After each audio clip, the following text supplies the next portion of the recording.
এগুলা আমি আগে ফেসবুকে ইউটিউবে দেখতাম। বিদেশে অ্যাক্সিডেন্ট হলে একটা গাড়ি ধাক্কা খেলে অন্তত পক্ষে ৫-৭টা-৮টা গাড়ি একসাথে অ্যাক্সিডেন্ট হয়। আজকে আমাদের বাংলাদেশ কুমিল্লা ফুটবাড়ি হাইওয়ে রোডের ভিতরে এই অ্যাক্সিডেন্টটা। আসলে এই অ্যাক্সিডেন্টটা দেখে আগের ভিডিওগুলা দেখে কিছু মিল পাচ্ছি।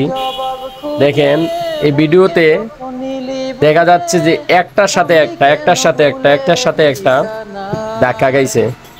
এগুলা আগে ফেসবুক ইউটিউবে দেখে আসতাম যে কি ব্রেক থাকলে এগুলা কি কখনো হয়, কিন্তু এখন উটবাড়ি এলাকায় এই জিনিসটা দেখে তো আসলে এখন ভাবতাছি যে আসলে ভিডিওতে আগে দেখতাম একটার সাথে একটা ধাক্কা খাই, যে এখন বুঝতে পারতাছি আসলে এগুলা বাস্তবে হয়।